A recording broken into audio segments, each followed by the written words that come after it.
अस्सलाम वालेकुम दोस्तों, मेरा नाम है बिलाल गौरी और इस वीडियो में मैं आपको HTML का इंट्रोडक्शन दूंगा।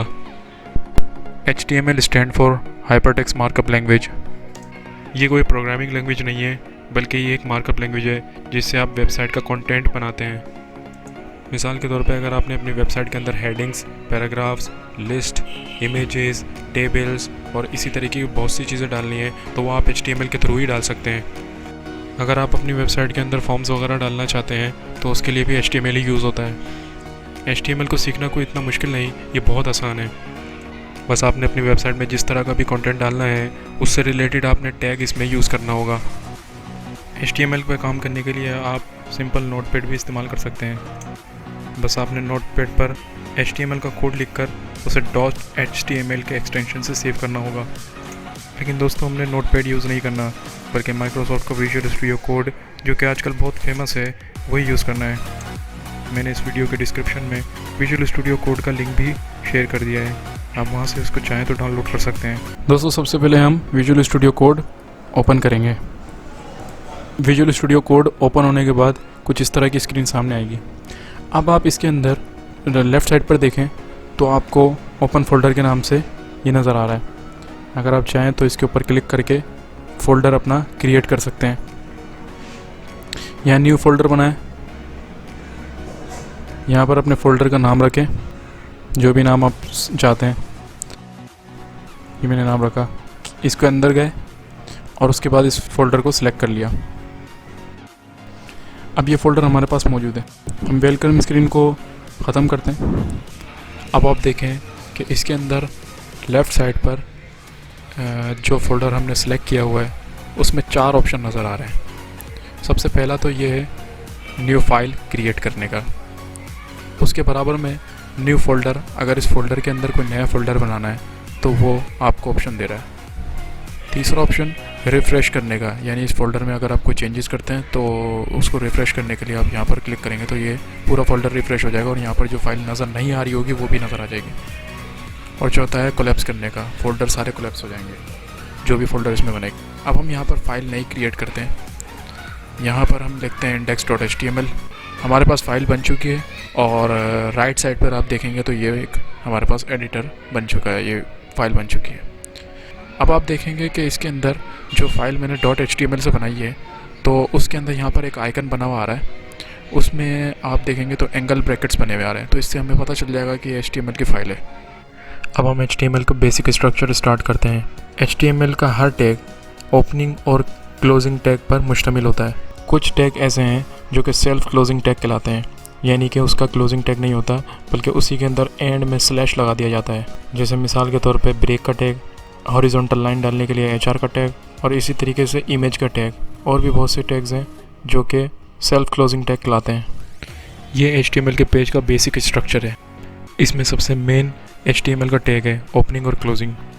उसके अंदर 2 इम्पॉर्टेंट टैग्स डले हुए हैं, जैसे हेड का टैग और बॉडी का टैग। हेड के टैग के अंदर सिर्फ़ और सिर्फ अभी टाइटल का टैग है जो कि हमारे लिए इम्पॉर्टेंट है।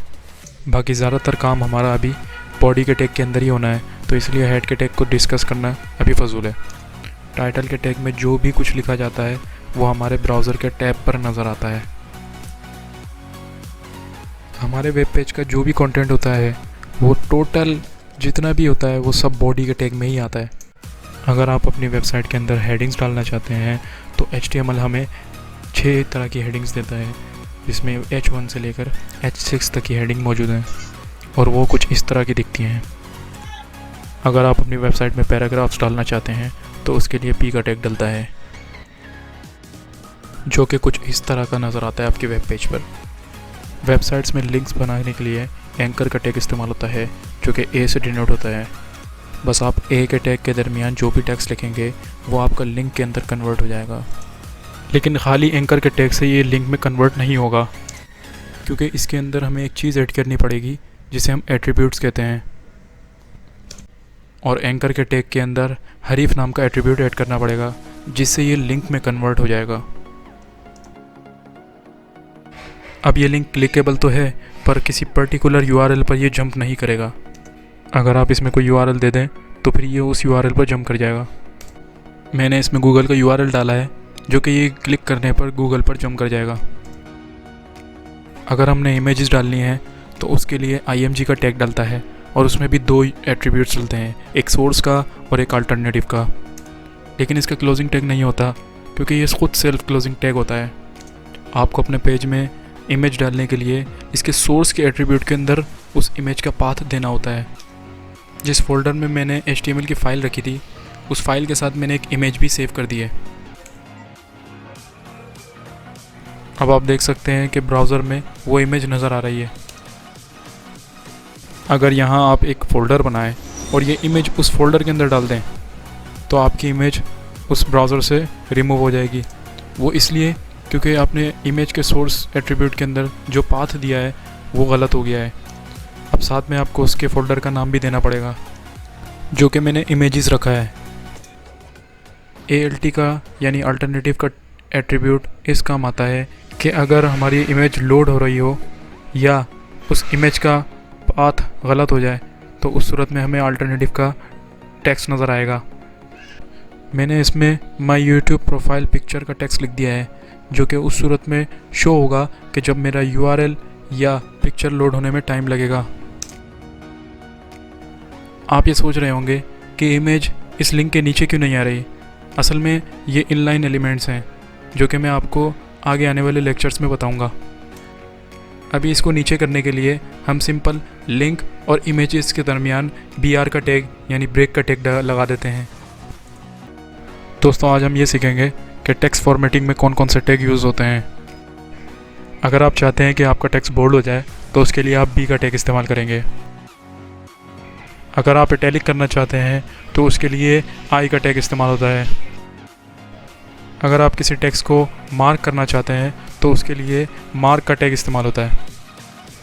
स्मॉल टेक्स्ट लिखने के लिए आपको स्मॉल का टैग इस्तेमाल करना होगा।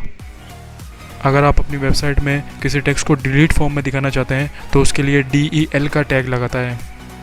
अंडरलाइन करने के लिए INS यानी इंसर्ट का टैग लगता है। वेबसाइट्स में मैथमेटिक्स की इक्वेशंस दिखाने के लिए अगर आप एक्स स्क्वायर या H2O जैसी इक्वेशंस दिखाना चाहते हैं तो उसके लिए लाजमी आपको सुपरस्क्रिप्ट और सबस्क्रिप्ट के टैग्स इस्तेमाल करने होंगे। जैसे इस सूरत में हमने एक्स स्क्वायर में 2 को सुपरस्क्रिप्ट के टैग में लिख दिया है जो कि ऊपर हो चुका है, और H2O के अंदर 2 को हमने सबस्क्रिप्ट के टैग के अंदर लिखा है ताकि ये H2O 2 थोड़ा नीचे होकर नज़र आए। दोस्तों आपको अगर अपनी वेबसाइट के अंदर कुछ डेटा टेबल फॉर्म में शो कराना हो तो उसके लिए आप टेबल का इस्तेमाल करते हैं। HTML के टेबल्स लेआउट डिज़ाइनिंग के भी काम आते हैं। जैसा कि आप इस पिक्चर में देख सकते हैं कि एक वेबसाइट कई सेक्शन में डिवाइड हो सकती है। HTML में टेबल बनाने के लिए हम सबसे पहले टेबल का टैग डालते हैं। जैसा कि आपको मालूम है कि एक टेबल रो और कॉलम में डिवाइड हुआ होता है। इसी तरह इस टेबल में 7 रो और 3 कॉलम बने हुए हैं। इसी तरह पहली रो बनाने के लिए हमें सबसे पहले TR का टैग लगाना पड़ेगा और उनके अंदर TD के 3 टैग्स लगाने पड़ेंगे, जिससे ये एक रो कंप्लीट हो जाएगी और वो कुछ इस तरह से आपके ब्राउज़र पर नज़र आएगा। इसी तरह दूसरी 7 रोज भी मैंने इसके अंदर ऐड कर दिए हैं, जो कि कुछ इस तरह नज़र आएगा आपके वेब ब्राउज़र पर। अब तक जो हमने टेबल बनाया उस टेबल के अंदर बॉर्डर नहीं है। इस टेबल में बॉर्डर ऐड करने के लिए हमें टेबल के ओपनिंग टैग के अंदर एक एट्रीब्यूट ऐड करना पड़ेगा बॉर्डर के नाम से, और उसकी वैल्यू पिक्सल में हमें देनी होगी ताकि जितनी पिक्सल हम डिफ़ाइन करें उतना ही हमें बॉर्डर की विड्थ नज़र आए, और उसकी बॉर्डर का साइज़ हमें पिक्सल में देना होगा। अगर हम वैल्यू 10 रखते हैं तो उसकी बॉर्डर कुछ इस तरह की नज़र आएगी। इस टेबल में अगर आप देखें तो इसकी पहली रो हेडिंग रो के तौर पर नज़र आ रही है। अगर आप अपने टेबल की किसी रो को टेबल हेडिंग के तौर पर यूज़ करना चाहते हैं तो उसके लिए आपको TD नहीं बल्कि TH के टैग इस्तेमाल करना होगा। मैंने इसमें जितने TD थे उन सबको TH में कन्वर्ट कर दिया है। अब मैं आपसे एक सवाल करता हूँ कि अगर हम इस टेबल के पहले कॉलम की हर सेल में उसको हेडिंग में कन्वर्ट करना चाहें तो वो किस तरह से करते हैं। मैं आपको 10 सेकंड का टाइम दूंगा। आप चाहें तो इस वीडियो को पॉज करके इस क्वेश्चन का आंसर दीजिए। तो शुरू करते हैं अपना काउंटडाउन।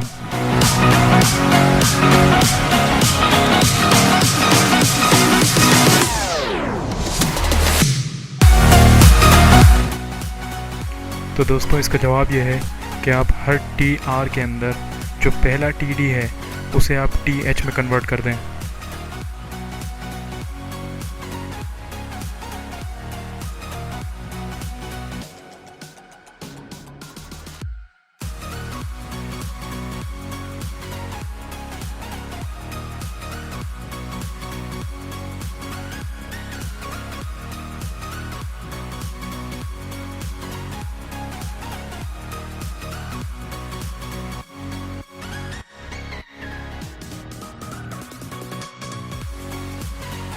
आपने देखा कि पहले कॉलम के जितने सेल हैं वो सारे हेडिंग में कन्वर्ट हो चुके हैं। अगर आप चाहते हैं कि ये दो कॉलम मर्ज हो जाएं तो उसके लिए आप कॉल स्पैन का एट्रीब्यूट इस्तेमाल करते हैं। जैसे इसमें कॉन्टैक्ट वाले सेल के TD के ओपनिंग टैग के अंदर मैंने कॉल स्पैन का एट्रीब्यूट यूज़ किया है और इसमें वैल्यू 2 दी है क्योंकि मैं दो कॉलम को आपस में मर्ज करना चाह रहा हूँ। लेकिन आप इसमें देख सकते हैं कि हमारा एक सेल बॉर्डर से बाहर निकल चुका है। वो इसलिए क्योंकि हमने एक कॉलम को दो कॉलम पर कोलैप्स कर दिया है, इसलिए अब इस कॉलम को हमें इस्तेमाल करने की ज़रूरत नहीं, इसलिए लाजमी हमें इसको डिलीट करना होगा। इसी तरह हम रो भी स्पैन कर सकते हैं और उसे रो स्पैन के एट्रीब्यूट के थ्रू इस्तेमाल किया जाता है। और दोस्तों इसमें भी मैं आपको 10 सेकंड का टाइम दूंगा ताकि कोडिंग के कॉन्सेप्ट्स आपके अच्छी तरह क्लियर हों। तो शुरू करते हैं अपना काउंटडाउन।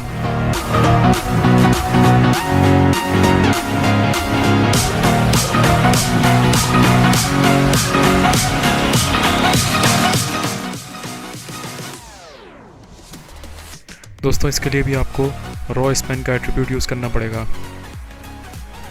बस आपने जिस कॉलम के अंदर रो स्पैन का एट्रीब्यूट यूज़ करना है उसमें जितने कॉलम आप डिफ़ाइन करेंगे उतने कॉलम आप नीचे से डिलीट करते जाएं, वरना वो सेल टेबल से बाहर निकल जाएगा।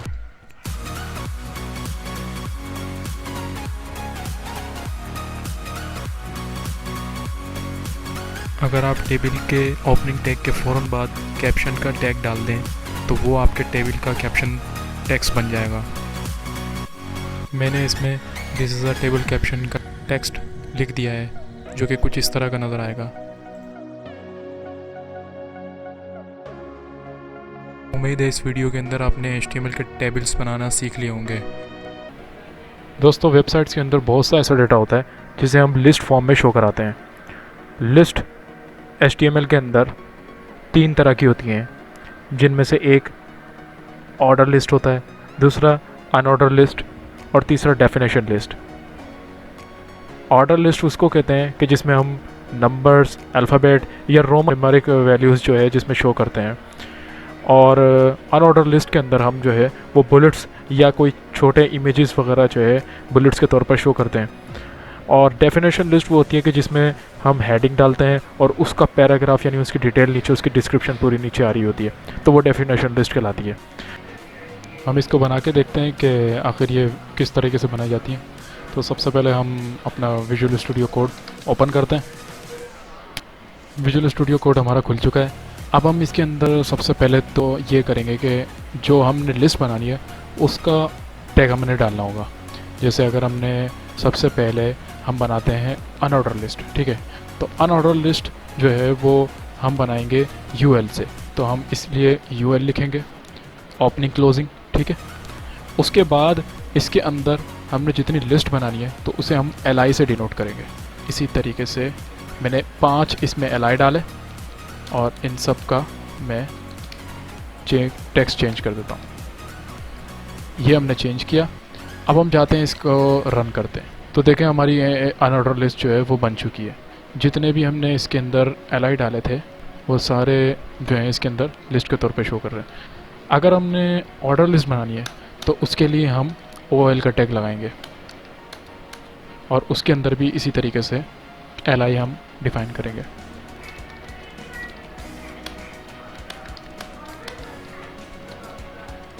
जो कि कुछ इस तरह से शो होगी हमारे ब्राउज़र पे।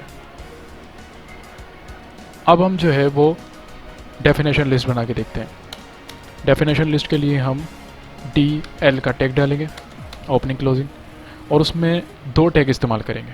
सबसे पहला जो कि डेफिनेशन लिस्ट की जो डेफिनेशन हेडिंग होगी वो हम डालेंगे। अब हम इसके अंदर जो है वो सबसे पहले DT का टैग डालेंगे, डेफिनेशन टर्म। इसका मतलब ये कि जो हेडिंग होगी वो हमारी DT के टैग के अंदर आएगी, जैसे कि हमने इसमें लिखा डेफिनेशन लिस्ट हेडिंग, और ये इसके इस तरह से कुछ शो होगा। और अब इसकी जो पैराग्राफ हमने लिखना है तो वो हम इस तरह से लिखेंगे कि हम इसमें DD का टैग डालेंगे, और यहाँ पर तो ये इस तरह से नज़र आएगा हमारे ब्राउज़र पे। और अगर और हम इसमें बनाना चाहते हैं तो हम इसके अंदर 3 जगह मैंने इसको कर दिया डेफिनेशन लिस्ट, इसको हम कर देते हैं 1, इसे हम कर देते हैं 2, और इसे हम कर देते हैं 3। इसको सेव करते हैं और ब्राउज़र पे चेक करते हैं तो देखें हमारे पास इस तरह से ये हमारी डेफिनेशन की हेडिंग हो गई, और ये जो है वो इसका पूरा पैराग्राफ हो गया किसी भी हवाले से। तो अगर हम चाहें तो इसके अंदर हेडिंग भी डाल सकते हैं। हेडिंग हम ये जैसे H1 का टैग हमने डाला, और ये पूरा का पूरा पैराग्राफ कट करके मैंने इसमें डिफाइन कर दिया। इसी तरीके से मैंने इसमें ये सेट कर दिया। अब हम अगर जाके देखें तो देखें ये इस तरीके से हमारे पास शो होगा। तो ये डेफिनेशन लिस्ट कहलाती है। अगर आप चाहते हैं कि ऑर्डर लिस्ट में नंबर की जगह अल्फ़ाबेट आए या रोमन नंबर्स आएँ, तो उसके लिए आप HTML के अंदर इन टाइप्स का इस्तेमाल कर सकते हैं। और ऑर्डर लिस्ट के जो ओपनिंग और क्लोजिंग टैग है, यानी OL का जो ओपनिंग क्लोजिंग टैग है, उसके ओपनिंग टैग के अंदर आप टाइप का एट्रीब्यूट डाल के उसके अंदर आप ये डिफाइन कर सकते हैं।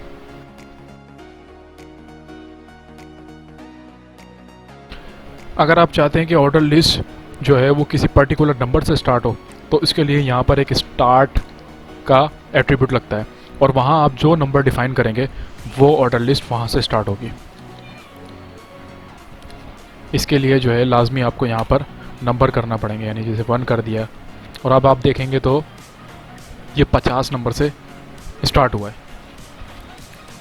दोस्तों, अगर आप अनऑर्डर लिस्ट के अंदर उसके बुलेट की जगह आप स्क्वायर या इसी तरीके की और दूसरी चीज़ें आप इसमें इसका स्टाइल चेंज करना चाहते हैं, तो उसके लिए यहाँ पर इनलाइन CSS इस्तेमाल करना पड़ेगा।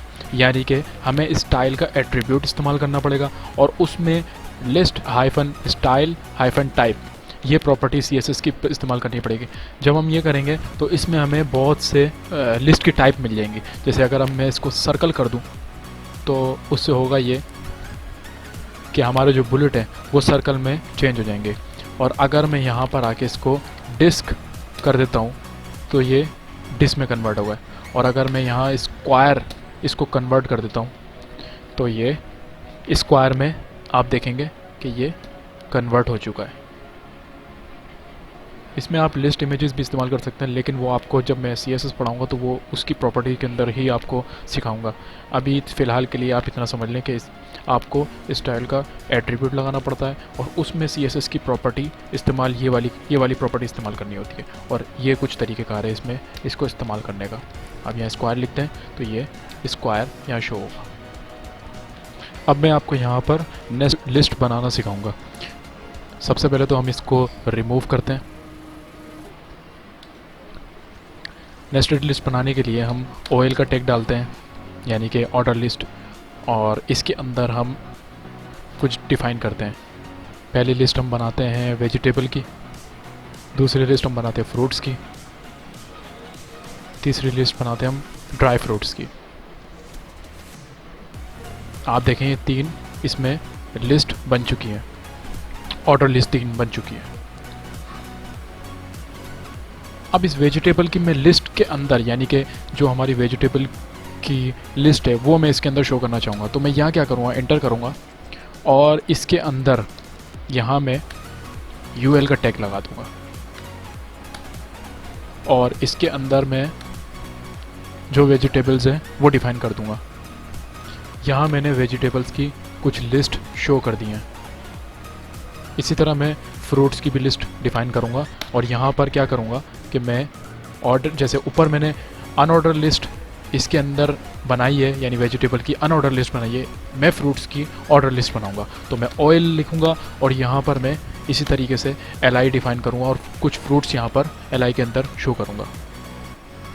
यहाँ मैंने फ्रूट्स की लिस्ट डिफ़ाइन कर दी है जो कि ऑर्डर लिस्ट मैंने यहाँ पर बनाई है। इसी तरह ड्राई फ्रूट की भी मैं ऑर्डर लिस्ट बना देता हूँ और इसमें भी इसी तरीके से मैं LI के अंदर इसके नाम लिख दूँगा। मैंने इसमें भी ड्राई फ्रूट्स की कुछ लिस्ट बना दी है।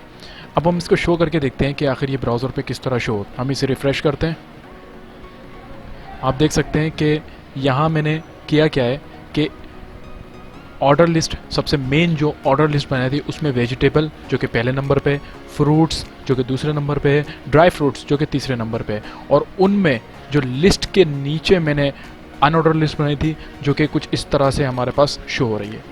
और फ्रूट्स के अंदर जो मैंने ऑर्डर लिस्ट बनाई थी वो कुछ इस तरह से यहाँ शो हो रही है नेस्टेड लिस्ट के तौर पर। और ड्राई फ्रूट्स में ये हमारे ड्राई फ्रूट्स यहाँ पर शो हो रहे हैं। तो ये नेस्टेड लिस्ट का तरीक़ेकार होता है। आप चाहें तो इस नेस्टेड लिस्ट के अंदर भी और दूसरी नेस्टेड लिस्ट बना सकते हैं। तो उम्मीद है कि आपको ये चीज़ समझ आई होगी। ये कुछ समरी है इस वीडियो की जो कि तकरीबन सारे इस चैप्टर से रिलेटेड जितने भी टैग्स हैं उनकी डिटेल शो करता है। तो आप इसको अच्छी तरह से पढ़ें और इसको अच्छी तरह से प्रैक्टिस करें। और एक बात मैं आपको ये बताना चाहता हूँ दोस्तों, मैं जो आपको इस वीडियो के अंदर समझाने की कोशिश करता हूँ वो तो एक लिमिटेड टाइम होता है और उस टाइम के अंदर मैं हर चीज़ तरीके से नहीं समझा सकता, लेकिन आपको खुद से उस कोशिश को करना होगा ताकि आपकी एक्सपर्टीज़ में इजाफ़ा हो और आपको मालूम हो कि HTML के ये सारे टैग्स किन किन तरीक़ों से यूज़ होते हैं। दोस्तों फॉर्म जो है वो यूज़र से डेटा कलेक्ट करने के काम आता है। मिसाल के तौर पे अगर हमने किसी यूज़र से उसका ID और पासवर्ड मालूम करना हो, या अकाउंट क्रिएट करने के लिए हमें रजिस्ट्रेशन का फॉर्म बनाना हो, या इसी तरीके से बहुत से फॉर्म्स, तो उसके लिए हम फॉर्म्स इस्तेमाल करते हैं। तो चलें हम इसको बना के देखते हैं। दोस्तों फॉर्म बनाने के लिए हम सबसे पहले फॉर्म का ओपनिंग और क्लोजिंग टैग डालते हैं। उसके बाद जो डेटा हमने यूज़र से गेट करना है उसका हम इनपुट टैग डालेंगे। तो हम जो है यूज़र से कोई टेक्स्ट गेट करना चाहते हैं, यानी कि हम यूज़र से फर्स्ट नेम गेट करना चाहते हैं, तो उसके लिए हम इनपुट का टैग डालेंगे। इनपुट का टैग हमेशा सेल्फ क्लोजिंग टैग होता है, यानी कि उसके ओपनिंग टैग के अंदर ही एंड में स्लैश लग जाता है, तो ये सेल्फ क्लोजिंग टैग बन जाता है। उसके बाद हम इसमें एट्रीब्यूट एक टाइप के नाम से डिफ़ाइन करेंगे जिसमें हम ये बताएंगे कि यूज़र से हमने कौन सा डेटा गेट करना है। हमने इसमें यूज़र से फर्स्ट नेम गेट करना है, यानी कि वो टेक्स्ट होगा, तो उस सूरत में हम टेक्स्ट बॉक्स लिखेंगे। हमने इसमें टेक्स्ट बॉक्स लिखा, इसको सेव किया और ब्राउज़र पे जाके इसको रन करते हैं तो देखते हैं, ये देखें हमारे पास यहाँ टेक्स्ट बॉक्स बना आ गया है और अब यहाँ पर जो भी टेक्स्ट डालेंगे वो हमारा ये टेक्स्ट इसमें शो होगा। दोस्तों इसके साथ साथ अब लाजमी हमें कुछ टेक्स्ट भी हमें लिखना पड़ेगा ताकि यूज़र को पता चले कि आखिर ये टेक्स्ट बॉक्स किस चीज़ के लिए बनाया गया है, इसमें यूज़र का कौन सा डेटा इनपुट करना है। तो लाजमी हम यहाँ पर जैसे फ़र्स्ट नेम लिखते हैं, हम इस तरह से फ़र्स्ट नेम लिखेंगे और इसको सेव करेंगे और देखेंगे तो यहाँ देखें फ़र्स्ट नेम लिखा हुआ है। लेकिन एक चीज़ नोट करें कि जब मैं इस फर्स्ट नेम के ऊपर अपना कर्सर लेके जा रहा हूँ तो यहाँ ये टेक्स्ट के तौर पर शो हो रहा है, यानी कि मेरा कर्सर चेंज हो रहा है। देख रहे हैं आप, मैं इसको सिलेक्ट भी कर रहा हूँ और मेरा कर्सर भी चेंज हो रहा है। इस चीज़ से बचने के लिए हमें यहाँ पर इस टेक्स्ट को लेबल के टैग के अंदर लिखना होगा। हम यहाँ लेबल का टैग बनाया और इस टेक्स्ट को हमने कट करके इस लेबल के अंदर पेस्ट कर दिया। अब हम जाके देखते हैं तो देखें हमारा कर्सर चेंज नहीं हो रहा और बल्कि ये अब लेबल की सूरत में हमें नज़र आ रहा है, यानी हमारा कर्सर चेंज नहीं हो रहा। दोस्तों इस लेबल के अंदर हमें ये भी डिफ़ाइन करना पड़ेगा कि आखिर ये लेबल किस चीज़ के लिए, किस इनपुट टैग के साथ हमें इसको यूज़ करना है। तो हमें इसके अंदर एक फॉर के नाम से एट्रीब्यूट इस्तेमाल करना पड़ेगा और उसमें जो नेम हम डिफ़ाइन करेंगे, यानी जैसे मैं इसमें फ़र्स्ट नेम लिखता हूँ तो वही नाम मुझे इनपुट टैग के अंदर नेम के एट्रीब्यूट के अंदर उसमें डिफ़ाइन करना होगा, फ़र्स्ट नेम। हम इसको सेव करते हैं, रिज़ल्ट वही रहेगा, लेकिन अब ये एक प्रॉपर वे है काम करने का। हम इसी तरीके से लास्ट नेम भी बनाते हैं। हमने इसको सिलेक्ट किया, इसे कॉपी किया और यहाँ पर आके हमने इसको लास्ट नेम कर दिया। इसी तरीके से यहाँ हम नाम भी चेंज करते हैं।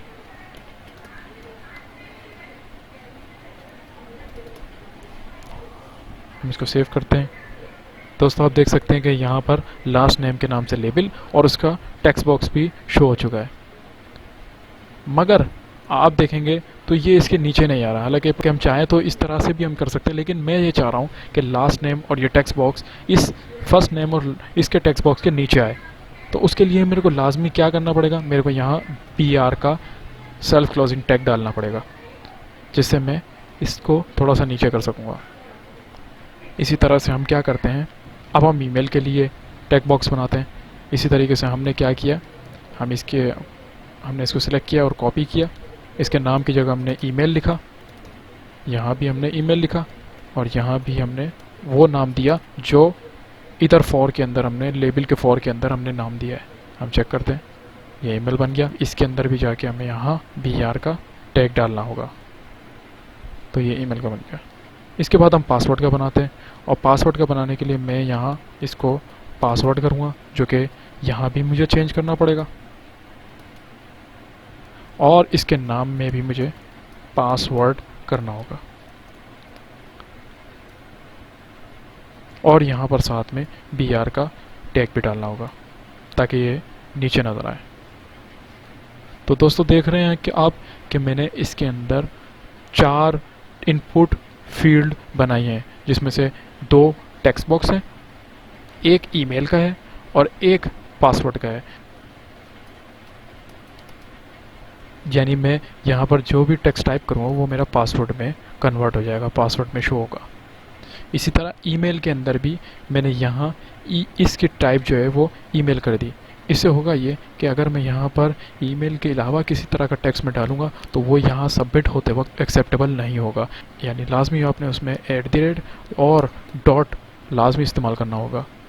और साथ ही साथ जब आप इसके ऊपर क्लिक करेंगे तो जो ईमेल आपके कंप्यूटर के कैश में मौजूद होंगे वो सारे ईमेल भी आपको यहाँ नज़र आएंगे, जो कि आप इस ब्राउज़र में यूज़ कर रहे होंगे। दोस्तों अब तक आपने देखा है कि मैंने आपको जो फॉर्म बना के दिखाया है वो कुछ तरतीब सही से नहीं, तो उसकी तरतीब बनाने का तरीक़ेकार ये है कि इस तरह का फॉर्म अगर आपने बनाना होता है तो आप वो टेबल के अंदर आप बनाएं। तो उससे क्या होगा कि जितने भी फॉर्म्स होंगे वो आपकी एक सीक्वेंस के साथ लाइन के अंदर आएंगे, दूसरा उसका नाम जो होगा वो भी आपका सीक्वेंस आएगा। तो आप इसको क्या करें कि आप फॉर्म के अंदर एक टेबल का टैग डालें, उसके अंदर TR का टैग डालें और उसमें फिर आप क्या करेंगे कि 2 TD बनाएंगे।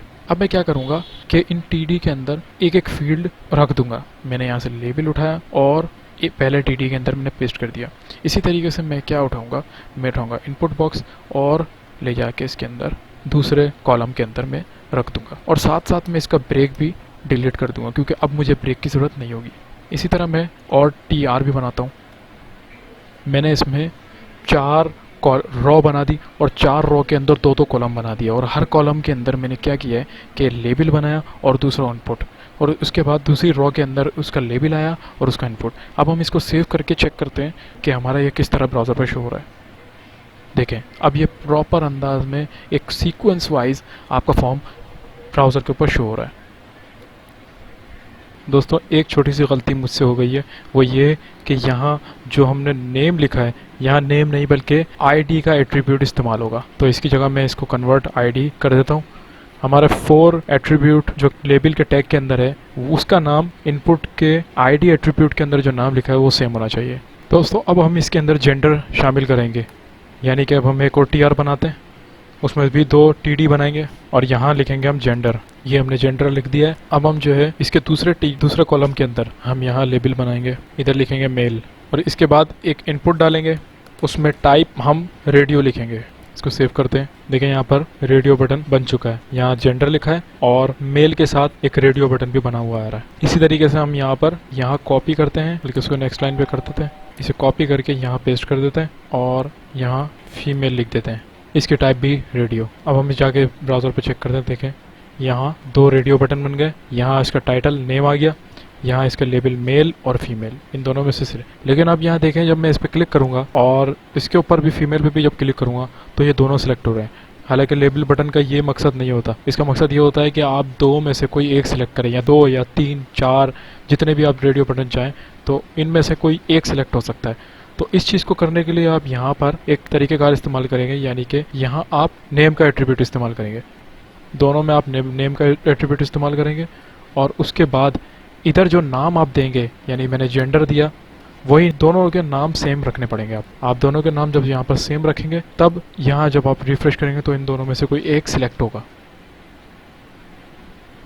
इसके अंदर एक और एट्रीब्यूट इस्तेमाल होता है जो कि वैल्यू के नाम से होता है। इसमें होता क्या है कि जब हमारा फॉर्म सबमिट होता है, यानी कि सबमिट के बटन पे जब हम क्लिक करते हैं, तो जब हम वैल्यू के अंदर जो लिखते हैं वही हमारा फॉर्म के ज़रिए सबमिट होता है, वही डेटा हमारा फॉर्म में सबमिट होता है। तो ये जहन में रखिएगा कि यहाँ अगर आपने मेल लिखा है और यहाँ फीमेल लिखा है तो यही वैल्यू हमारी सबमिट होते वक्त जाएगी।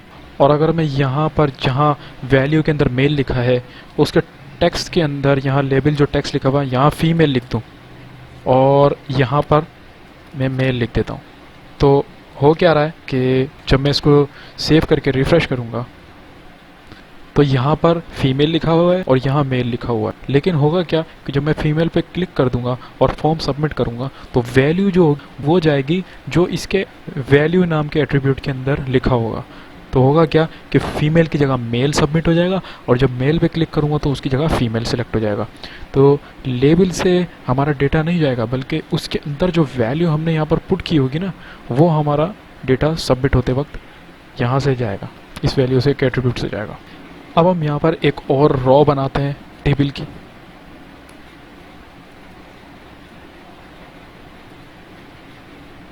यहाँ हमने इस पहले टीडी के अंदर लेबल का टैग बनाया और उसके अंदर में हमने लिखा हॉबीज़। इसमें फॉर का एट्रीब्यूट इस्तेमाल करते हैं और इसमें लिख देते हैं हॉबीज़। और अब हम यहाँ क्या करेंगे कि इसमें एक लेबल बनाएंगे और एक चेक बॉक्स बनाएंगे।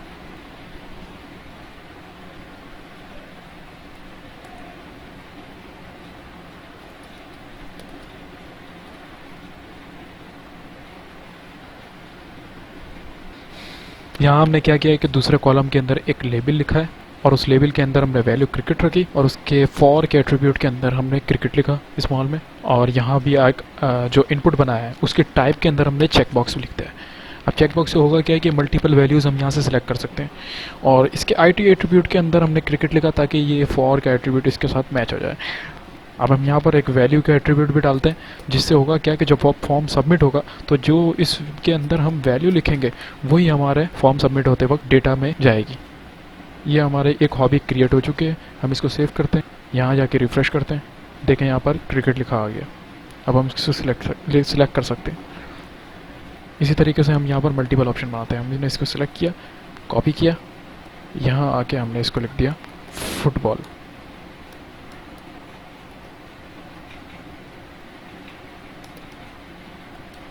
अब जब मैं इसको सेव करता हूँ तो यहाँ देखें ये इसके बराबर में आ रहा है। मैं ये चाहता हूँ कि ये जो वैल्यू है फुटबॉल ये इसके नीचे आए। तो अब हम क्या करेंगे, हम यहाँ जाएंगे और क्रिकेट का जो इनपुट टैग था उसके बाद हम BR का क्लोजिंग टैग डाल देंगे। तो ये देखें इसके नीचे आ रहा है। इसी तरीके से मैं क्या करूँगा कि और दो फील्ड्स बना दूँगा और इसमें वैल्यू चेंज कर दूँगा। यहाँ हमने इनकी वैल्यूज़ चेंज कर दी और इसी तरीके से यहाँ जाके भी हम BR का टैग डाल देंगे। इसको सेव करते हैं और जाके हम चेक करते हैं। तो ये देखें आप मल्टीपल ऑप्शंस बने हुए आ रहे हैं। अब यहाँ एक चीज़ है कि ये जो चेक बॉक्सेस हैं इसको हमें यहाँ लेकर आना है और जो टेक्स्ट होगा इसके बाद हमारा, यानी चेक बॉक्स के बाद हमारा टेक्स्ट आएगा तो एक खूबसूरती से नज़र आएगा, इसीलिए मैं इसको कर रहा हूँ। तो हम क्या करेंगे, जो चेक बॉक्स है वो हम क्रिकेट से पहले लिखेंगे। तो इसको चेंज करते हैं, हम यहाँ आते हैं, इसको सिलेक्ट करते हैं, लेबल से पहले हमने इसको डाल दिया।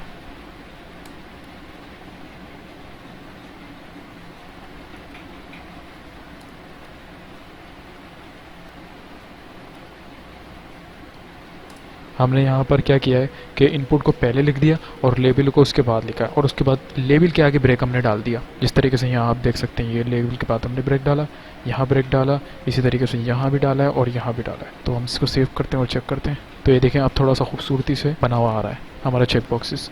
क्रिकेट के ऊपर सेलेक्ट कर सकते हैं हम, इसमें मल्टीपल चॉइसेस जो है वो सिलेक्ट कर सकते हैं, ठीक है। और जब हम सबमिट करेंगे तो जो चेक बॉक्स चेक्ड होंगे वही वैल्यूज़ हमारी वहाँ पर भी जाएगी।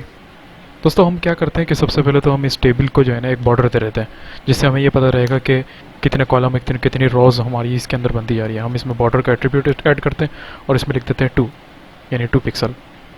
हम इसको रिफ़्रेश करते हैं तो ये देखें आप सामने आपके बॉर्डर बना हुआ है, यहाँ पर टेक्स्ट बॉक्सेस बने हुए हैं और ये आपको अब पता चल रहा होगा कि यहाँ जो है जो हमने फॉर्म बनाया वो किस तरीके से टेबल के अंदर बना हुआ आ रहा है। हम क्या करते हैं कि ये जो हॉबीज़ लिखी है ना, मैं इस तरह से नहीं चाह रहा, बल्कि मैं चाहता हूँ कि ये जो हॉबीज़ हैं ये एक HTML के अंदर एक चीज़ यूज़ होती है जिसे हम फील्ड सेट कहते हैं। तो वो क्या होता है, वो एक बॉर्डर बना हुआ होता है और उस बॉर्डर के अंदर ये सारे चेक बॉक्सेस आ जाएंगे और उसमें बॉर्डर के साथ ही एक हॉबीज़ नाम का लेबल बना हुआ होगा। तो वो मैं आपको बना के दिखाता हूँ किस तरीके से होगा। हम क्या करते हैं, इसको पहले एक कॉलम में कन्वर्ट कर देते हैं। और वो कैसे करेंगे, आपको याद होगा कि मैंने टेबल को क्या किया था, कॉल स्पैन किया था। तो हम इसको जाके पहले सबसे पहले कॉल स्पैन करते हैं। हम इस वाले कॉलम में आते हैं और यहाँ लिखते हैं कॉल स्पैन और इसको 2 कर देते हैं। ये देखें आप, ये कॉल स्पैन हो गया। अब हमें ये वाला जो कॉलम है ना, इसको डिलीट करना पड़ेगा और इसकी जितनी भी वैल्यूज़ हैं वो सारी हमने इस कॉलम में उठा के डालनी होगी। तो हम इसको सिलेक्ट करते हैं, हमने इसे कट किया और जाके इसी के अंदर हमने पेस्ट कर दिया और इस वाले कॉलम को हमने रिमूव कर दिया। अब देखें ये आपके सामने इस तरीके से बना हुआ आ रहा है। अब हम क्या करते हैं कि इसके अंदर एक फील्ड सेट के नाम से एक टैग होता है, उस टैग के अंदर हम ये जितना भी डेटा है इस सबको कट करके उसमें पेस्ट कर देते हैं।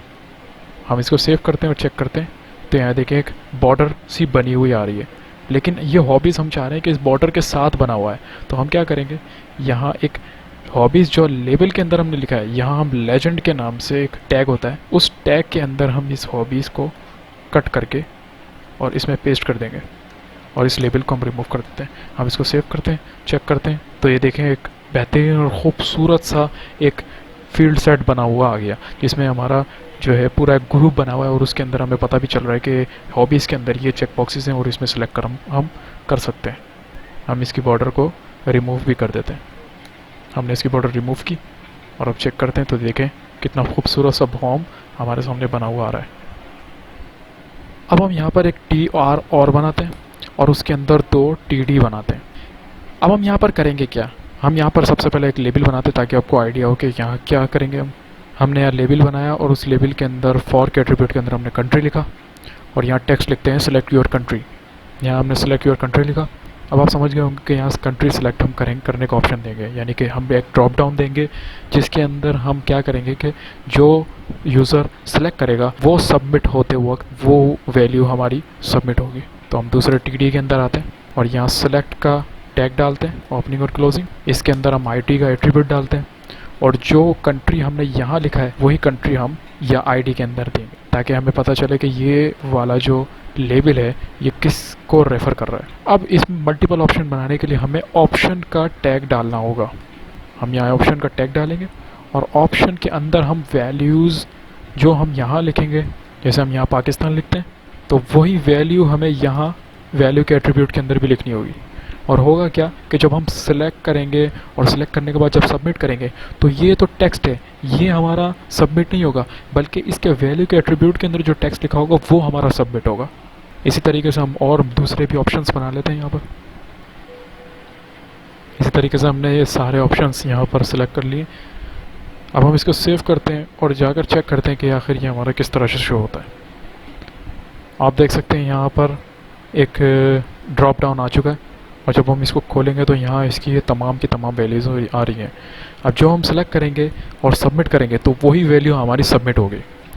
अब दोस्तों एक चीज़ और मैं आपको यहाँ से बताना चाहता हूँ, वो ये कि मैं ये चाहता हूँ कि यहाँ पाकिस्तान, इंडिया, बांग्लादेश और चाइना ये तो एशियन कंट्रीज़ हैं, उसके अलावा ये जो है ये अमेरिका, ये जो है ये एक ही बर-ए-आज़म के, इसी तरीके से ये यूनाइटेड किंगडम, फ्रांस और इटली ये यूरोप के।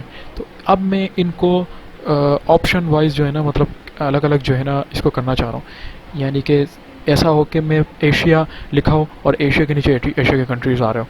तो उसके लिए एक मैं यहाँ पर टैग इस्तेमाल करूँगा ऑप्शन ग्रुप का। इस ऑप्शन ग्रुप के अंदर जितने भी ऑप्शंस होंगे जो मेरे को एक जगह करने, वो मैं उठा के इसमें पेस्ट कर दूंगा। इसी तरीके से मैं एक ऑप्शन ग्रुप का एक और टैग बनाता हूँ, और ये दोनों भी मैंने अमेरिका और कनाडा भी एक जगह कर दिए। इसी तरह तीसरा भी बनाता हूँ, और ये तीनों सेलेक्ट करके मैं इसके अंदर पेस्ट कर दूंगा। ये 3 ग्रुप्स मेरे बन गए। अब मैं क्या करूँगा कि यहाँ पर लेबल के नाम से एक एट्रीब्यूट होगा, जिसके अंदर मैं यहाँ एशिया लिखूँगा, और यहाँ मैं अमेरिका लिखूँगा, और यहाँ मैं यूरोप लिखूँगा। रिफ़्रेश करता हूँ, तो अब मैं जब यहाँ पर क्लिक करूँगा तो आप ये देख सकते हैं यहाँ पर एक टाइटल बना हुआ आ रहा है एशिया, और उनमें एशियन सारे कंट्रीज़ आ रहे हैं। इसी तरीके से अमेरिका, और यहाँ पर अमेरिका और कनाडा लिखा हुआ है। इसी तरह यूरोप, और यूरोप में यूनाइटेड किंगडम, फ्रांस और इटली लिखा आ रहा है। तो ये आप देखें कि बहुत ही खूबसूरत सा ड्रॉप डाउन आपने यहाँ पर बना लिया। इसको आप प्रैक्टिस करें और अच्छे तरीके से समझें, क्योंकि ये बहुत बेहतरीन चीज़ है। आप चाहें तो इसके अंदर भी मल्टीपल, उसी तरीके से जैसे लिस्ट आपने बनाई थी उसी तरीके से यहाँ पर भी आप ऑप्शन बना सकते हैं। मल्टीपल नेस्टेड जो है ऑप्शन इसमें क्रिएट कर सकते हैं। अब हम यहाँ बर्थ डेट सेलेक्ट करने के लिए ऑप्शन बनाएंगे। तो हम यहाँ क्या करते हैं, सबसे पहले टी आर बनाते हैं, ओपनिंग क्लोजिंग, उसके अंदर टी आर बनाते हैं, उसके अंदर TD 2, और यहाँ एक लेबल बनाते हैं। उस लेबल के अंदर हम यहाँ पर लिख देते हैं डेट, बर्थ डेट, ठीक है। और यहाँ हम लिख देते हैं सेलेक्ट योर बर्थ डेट। अब हम यहाँ दूसरे TD के अंदर आएंगे, यानी दूसरे कॉलम के अंदर आएंगे, और यहाँ पर इनपुट बॉक्स बनाएंगे, और उसके टाइप हम लिख देंगे डेट। अब जब हम डेट लिखेंगे तो यहाँ देखें आप, ये डेट बन चुकी है। लेकिन आप अगर आप इसको चेक करेंगे तो ये देखें कि यहाँ लिमिट कोई डिफाइन नहीं हुई हुई, यानी कि आप पीछे चलते जाएं तो ये 1800 तक के पहुँच जाएगा, ठीक है। और आगे जाएंगे तो ये आगे भी 13,000 यानी कि 2000 से भी आगे तक के चले जाएगा, 2100 से भी आगे इसकी वैल्यू चली जाएगी। तो इस चीज़ को हैंडल करने के लिए हम यहाँ पर एक एट्रीब्यूट इस्तेमाल करते हैं मिनिमम का। उसके अंदर हम क्या करते हैं, सबसे पहले तो ईयर डिफाइन करते हैं, यानी कि हम क्या करेंगे कि 1980 हमने डिफाइन किया, हमने डैश डाला। उसके बाद हम इसको अंदर मंथ बताएंगे, और मंथ बताने का तरीकाकार ये होगा कि आप पहले 0 डालेंगे फिर 1 डालेंगे, ठीक है ना। अगर आप 12 डालना चाह रहे हैं तो आप 12 डाल दें, और अगर आप कोई एक डिजिट डालना चाह रहे हो तो पहले 0 लिखे 1 लिखें। अगर आप खाली 1 लिखेंगे तो ये एक्सेप्टेबल नहीं होगा, वो मिनिमम रिक्वायर्ड नहीं करेगा, मिनिमम एक्सेप्ट नहीं करेगा। तो आप 0 डालें, उसके बाद यहाँ डेट डालें, फिर डैश डालें, और उसके बाद यहाँ पर फिर 1। तो यानी कि क्या हुआ कि पहले नंबर पर इसका ईयर आएगा कि कम से कम कौन सा ईयर सेलेक्ट कर सके, और फिर उसके बाद उसका मंथ आएगा, कम से कम कौन सा मंथ सेलेक्ट करें, और फिर उसके बाद उसकी डेट आएगी जो, ठीक है। इसी तरीके से जब हम इसको सेव करेंगे और यहाँ रिफ़्रेश करते हैं, तो अब हम यहाँ जाके देखते हैं कि इसमें कम से कम डेट कितनी आ रही है। हम यहाँ देखें तो अब इससे ऊपर अगर हम करेंगे तो ये ऊपर नहीं जाए, इससे नीचे नहीं जाएगा, ठीक है। यानी 1979 नहीं होगा, क्यों? क्योंकि हमने यहाँ पर एक मिनिमम विड्थ, मिनिमम इसकी जो वैल्यू है वो सेट कर दी है। इसी तरह मैक्स विड्थ भी, मैक्स डेट भी सिलेक्ट कर सकते हैं, और यहाँ पर हम डिफाइन कर सकते हैं 2050, 2050 या 2030, और आगे कॉमा। इसी तरीके से हम यहाँ क्या करेंगे, यहाँ लिखेंगे 12 और यहाँ लिख देंगे 30। इसको सेव करते हैं और यहाँ जाके इसको रिफ्रेश करेंगे, तो अब आप चेक करें कि यहाँ पर 2030 से आगे कोई डेट शो नहीं कर रहा, और कम से कम 2080 से नीचे कोई डेट, यानी इसके दरमियान आप डेट सेलेक्ट कर सकते हैं। अगर आप बाय डिफ़ॉल्ट वैल्यू को सिलेक्ट करना चाहते हैं, जिस तरीके से यहाँ पर अभी ये DD और YY लिखा हुआ है, तो इसको आप डिफाइन करने के लिए यहाँ पर वैल्यू का एट्रीब्यूट डालेंगे, और इसमें क्या करेंगे, आप बाय डिफ़ॉल्ट वैल्यू सेट कर देंगे। जैसे मैंने यहाँ पर सिलेक्ट कर दिया 2020, उसके बाद कौन सा महीना, पहला महीना और पहली तारीख। मैंने यहाँ पर जाता हूँ तो आप ये देखें, पहला महीना, और ये बाय डिफ़ॉल्ट वैल्यू इसके अंदर सेट हो चुके हैं, पहला महीना, पहली तारीख, 2020। तो ये डेट सेलेक्ट करने का तरीक़ेकार है। दोस्तों अगर आप चाहें तो यहाँ पर जो है डेट की जगह यहाँ अगर आप मंथ लिख देते हैं, तो उससे होगा क्या कि अब जो है आप सिर्फ़ और सिर्फ मंथ सेलेक्ट कर सकते हैं, यानी कोई डेट सेलेक्ट नहीं कर सकते, ठीक है। यानी कि इन लिमिट के दरमियान आप सिर्फ़ और सिर्फ मंथ सेलेक्ट कर सकेंगे, तो मंथ की वैल्यू जो है वो हमारी यहाँ वैल्यूज़ के अंदर पुट हो जाएगा। तो ये तो तरीक़ेकार है। दोस्तों ऐसा होता है अक्सर औक़ात के कभी जो है हमने यहाँ पर फर्स्ट नेम जो होता है वो रिक्वायर्ड होता है, यानी कि लाजमी। जैसे अब ईमेल है, ईमेल हमें यूज़र से लाजमी गेट करना है, तो उसके लिए एक यहाँ पर एट्रीब्यूट ऐड करते हैं रिक्वायर्ड के नाम से। अगर आप रिक्वायर्ड लिख देते हैं तो अब ये किसी भी सूरत सबमिट नहीं होगा जब तक कि इसमें ईमेल हम नहीं डाल देते। तो ये तो रिक्वायर्ड का एट्रीब्यूट हो गया। अब अगर मिसाल के तौर पे हम यहाँ आते हैं और यहाँ हम लिख देते हैं simple read only, read only, ठीक है। तो रीड ओनली का एट्रीब्यूट ये काम करता है कि अब वो फर्स्ट नेम को सिर्फ और सिर्फ रीड कर सके, हम उसके अंदर कोई वैल्यू पुट नहीं कर सकते।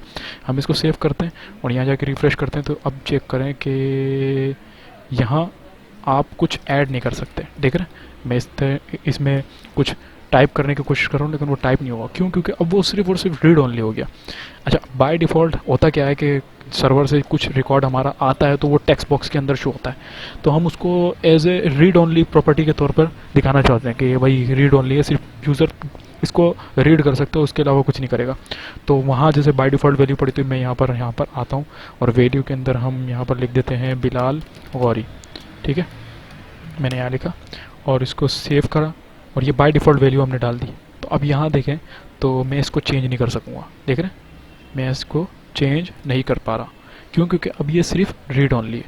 हम इस रीड ओनली की प्रॉपर्टी को हटाएंगे तो अब ये इस वैल्यू को चेंज भी कर सकता है, ठीक है। और जब हम इसको रिफ्रेश करेंगे तो क्या होगा कि वैल्यू के एट्रीब्यूट में जो भी है ये बाय डिफ़ॉल्ट वैल्यू इसके अंदर सेट हो जाएगी। तो अक्सर औकात ऐसा ही होता है। तो हमने इसको रीड ओनली कर देते हैं। अब एक चीज़ और, एक प्रॉपर्टी, एक एट्रीब्यूट और भी है जिसको हम कहते हैं प्लेस होल्डर। इस प्लेस होल्डर के अंदर हम जो भी टाइप करेंगे तो देखें उसका रिजल्ट क्या आता है। मैं यहाँ लिखता हूँ इंटर योर लास्ट नेम, ठीक है। मैंने इसको सेव किया, यहाँ जाकर रिफ्रेश करता हूँ तो देखें ये प्लेस होल्डर के तौर पे बन गया। अब क्या हो रहा है कि जब भी मैं इसके अंदर टाइप करूँगा तो ये हमारा गायब हो जाएगा और जैसे ही मैं इसको रिमूव करूँगा तो यहाँ दोबारा ये प्लेस होल्डर के अंदर जो टेक्स्ट लिखा हुआ था वो यहाँ शो हो रहा है, ठीक है। तो इसी तरीके से हम क्या करते हैं, यहाँ पर भी वैल्यूज़ जहाँ हमने ये किया है बिलाल गौरी लिखा है इसको ऐसे ही रहने देते हैं और यहाँ पर आकर ईमेल के अंदर भी हम प्लेस होल्डर का एट्रीब्यूट ऐड करते हैं, प्लेस होल्डर, और यहाँ लिखते हैं इंटर यूर ईमेल एड्रेस, ठीक है। हमने इसको सेव किया और यहाँ आके देखें तो ये कितना प्यारा सा एक प्लेस होल्डर सा बना हुआ आ रहा है। यहाँ भी हम इसी तरीके से पासवर्ड ऐड कर देते हैं।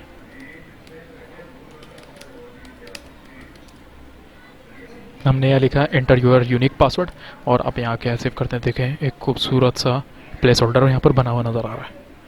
दोस्तों एक एट्रीब्यूट होता है साइज़ के नाम से। अगर हम इसके अंदर आके और 50 लिख देते हैं या अभी फ़िलहाल 10 लिखते हैं और इसको सेव करते हैं तो ये देखें यहाँ टेक्स्ट बॉक्स के अंदर 10 कैरेक्टर 1 2 3 4 5 6 7 8 9 10, ये तकरीबन इतनी जो है ना लेंथ इसने बना दी है इस टेक्स्ट बॉक्स की, ठीक है। अगर ज़्यादा करेंगे तो फिर ये ओवरलैप इसके ऊपर कर जाएगा, ठीक है। ओवरलैप इस पर कर रहा है। अगर हम ये चाह रहे हैं कि इसके अंदर एक स्पेसिफिक कैरेक्टर ही इसमें आए, यानी मिसाल के तौर पे एक स्पेसिफिक लेंथ है इस कैरेक्टर की, ज़्यादा ना हो, तो हम उसमें यूज़ करते हैं मैक्स लेंथ के नाम से एट्रीब्यूट।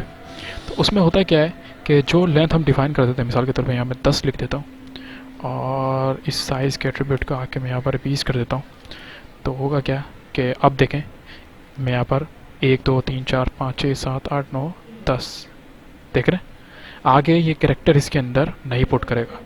तो ये थोड़ा सा छोटा सा तरीका करके अगर आप मैक्स लेंथ का एट्रीब्यूट इस्तेमाल करते हैं तो उसके अंदर जो लिमिट आप सेट करेंगे ये उतने ही कैरेक्टर उतने ही वैल्यूज़ इसके अंदर पुट करेगा, अदरवाइज़ उसके आगे ये इसके अंदर नहीं शो करेगा। अगर आप इसको 20 कर देंगे तो 20 कैरेक्टर इसके अंदर शो हो सकेंगे। इसको सेव करते हैं, यहाँ आते हैं, इंटर करते हैं और यहाँ पर वैल्यू डालेंगे तो 20 कैरेक्टर से ज़्यादा हम नहीं कर सकते, ठीक है। तो ये मैक्स लेंथ का एट्रीब्यूट होता है। अब मैं यहाँ एक नई टीआर बनाता हूँ और इस टीआर के अंदर उसी तरीके से 2 TD और यहाँ पर एक लेबल बना के यहाँ लिखता हूँ मोबाइल नंबर और यहाँ पर लिखता हूँ एंटर योर मोबाइल नंबर। दूसरा कॉलम के अंदर आके हम यहाँ पर इनपुट बॉक्स डालते हैं और इसके अंदर हम इसके टाइप नंबर कर देते हैं। इसको सेव करते हैं, यहाँ आके रिफ़्रेश करते हैं। अब यहाँ पर एक नंबर के नाम से वो बन चुका है, टेक्स्ट बॉक्स बन चुका है। दोस्तों मैं एक TR का टैग डालता हूँ और इसके अंदर 2 TD बनाता हूँ और इसमें यहाँ एक और लेबल बनाता हूँ और इसमें लिखता हूँ मैं कमेंट और लेबल के अंदर भी मैं लिखता हूँ, मैंने यहाँ कमेंट लिखा। अब मैं क्या करता हूँ कि ये दूसरा TD इसके अंदर रिमूव कर देता हूँ और यहाँ कॉल स्पेन का एट्रीब्यूट ऐड करके इसको 2 कर देता हूँ। यहाँ मैं एक टैग इस्तेमाल करता हूँ टेक्स्ट एरिया का, टेक्स्ट एरिया। ये ओपनिंग क्लोजिंग टैग होता है। इसमें होता है क्या है कि जब आप इसको बनाते हैं और हम इसको रिफ़्रेश करके चेक करते हैं तो यहाँ देखें एक कमेंट बॉक्स बन गया है। ठीक है, मैं यहाँ लेबल के बाद BR का टैग डालता हूँ तो ये देखें कमेंट बॉक्स इसके नीचे आ रहा है। ये देख रहे हैं, ऑटोमेटिक आप इसको सेव सेट भी कर सकते हैं। मैं इसके अंदर कॉलम कॉल्स यानी कि कितने कॉलम इसके होने चाहिए मैंने 20 लिख दिया, तो 20 नहीं बल्कि मैं इसको 40 कर देता हूँ। तो ये 40 कॉलम जितना बड़ा हो गया, यानी कि इतने कॉलम के हिसाब से यानी 40 कैरेक्टर के हिसाब से ये सेट हो गया यहाँ पर। इसके अंदर एक एट्रीब्यूट होता है रॉज के नाम से। अगर मैं इसको 10 ही कर देता हूँ, ये देखें कमेंट बॉक्स मेरा एक बेहतरीन सा कमेंट बॉक्स बन गया। अगर कुछ बाय डिफ़ॉल्ट मैं इसमें वैल्यू डालना चाह रहा हूँ तो मैं यहाँ पर लिख भी सकता हूँ। तो ये देखें बाय डिफ़ॉल्ट इसके अंदर वैल्यूज़ पुट हुई भी आ रही है। अब आखिरी काम वो ये कि हम यहाँ पर अब एक बटन बनाएंगे, बल्कि 2 बटन बनाएंगे। हमने TR डाला, उसके अंदर एक TD डालते और उसमें कॉल स्पैन करके थे हम इसको 2 कर देते और यहाँ पर हम लिखते हैं एक इनपुट और उसकी टाइप हम कर देते हैं सबमिट। जब हम इसको सबमिट करते हैं तो देखें यहाँ पर एक सबमिट का बटन बना हुआ आ गया। अब क्या होगा कि जब मैं इस पर क्लिक करूँगा तो फॉर्म जो है वो हमारा सबमिट हो जाता है। ये लॉजिक तो खैर अभी इसके अंदर समझने वाली नहीं है। वो ये कि अभी तो फॉर्म हमारा कहीं भी सबमिट नहीं होगा क्योंकि उसके पीछे एक सर्वर साइड लैंग्वेज की यूज़ करना पड़ता है, तब कहीं जाके हमारा फॉर्म सबमिट होता है। अभी फ़िलहाल ये समझ लें कि सबमिट के बटन में जब क्लिक करेंगे तो ये पूरा का पूरा फॉर्म जो है वो सबमिट हो जाएगा। जो फॉर्म का ओपनिंग क्लोजिंग टैग है जो हमारा है, ये पूरा का पूरा फॉर्म इसके अंदर जो भी वैल्यूज़ होंगी वो सबमिट हो जाएंगे। इसके साथ एक और इनपुट का टैग होता है जिसके अंदर मैं लिखता हूँ रीसेट। तो ये रीसेट का टैग क्या करता है, ये हमारा पूरे के पूरे, अगर मैं मिसाल के तौर पे यहाँ पर कुछ सिलेक्ट करता हूँ, यहाँ पर मैं कुछ वैल्यूज़ पुट कर देता हूँ, यहाँ पर ईमेल डाल देता हूँ और यहाँ पर इसी तरीके से नंबर मैंने डाला है और आके फिर इसको रीसेट करता हूँ तो ये क्या करेगा, ये इस पूरे फॉर्म को रीसेट कर देगा। तो ये टैग बेसिकली ये बटन इस काम आता है। आप चाहें तो यहाँ पर बटन का टैग भी बना सकते हैं जो कि ओपनिंग क्लोजिंग टैग होता है, उसके दरमियान आप जो भी लिखें, मिसाल के तौर पे कैंसिल मैं लिख देता हूँ और इसकी टाइप आप बटन करें तो ये बटन बन जाएगा। ठीक है, ये कैंसिल, लेकिन अभी ये सबमिट वमिट कुछ भी नहीं करेगा, ये सिंपल एक बटन है। इसके पीछे हम लॉजिक लगाएंगे जावास्क्रिप्ट के अंदर के हम इस पर क्लिक करें तो क्या ऑपरेशन परफॉर्म होना चाहिए, तो वो क्या होता है, वो बटन का टैग होता है। अभी ये फ़िलहाल सबमिट हमारा कुछ भी नहीं हुआ। अभी देखें अब में क्या हो रहा है कि यहाँ मैंने रिक्वायर्ड की फील्ड ऐड करी थी, तो उससे हुआ क्या कि जब मैं इस पर क्लिक कर रहा हूँ तो देखें ये क्या लिखा हुआ है, please fill out this field, यानी कि इस फील्ड को आपने लाजमी फिट करना है। अभी मैं इसके अंदर डाटा डालता हूँ और आप देखें क्या होगा। मैंने सेव किया तो अब ये देखें मैंने यहाँ जो इसके अंदर आके आपने देखा यहाँ जो मैंने टाइप ईमेल की थी, तो अब ये मेरे को सबमिट करते वक्त वैलिडेशन दे रहा है। वो ये कह रहा है कि आपको लाजमी इसके अंदर @ और डॉट इस तरीके का कुछ ऐड करना पड़ेगा, यानी कि प्रॉपर ईमेल एड्रेस शो करना पड़ेगा, bilal428899@gmail.com मैंने ये लिखा। अब अभी यहाँ पर वो दे दिया कि आप जो है वो 2 कैरेक्टर, अभी सबमिट हो गया, रिफ़्रेश हुआ, देख रहे हैं। अब मैंने इसमें वैल्यू डाली तो इसको सबमिट किया तो ये रिफ़्रेश हो गया। तो ये तरीक़ेकार था जो फॉर्म्स मैंने आज बना के आपको दिखाया है। उम्मीद है आपको ये फॉर्म बनाना आ गया होगा। दोस्तों मैं मिलता हूँ आपसे नेक्स्ट वीडियो में, तब तक के लिए अल्लाह हाफिज़। और हाँ, मेरे चैनल को ज़रूर सब्सक्राइब करें।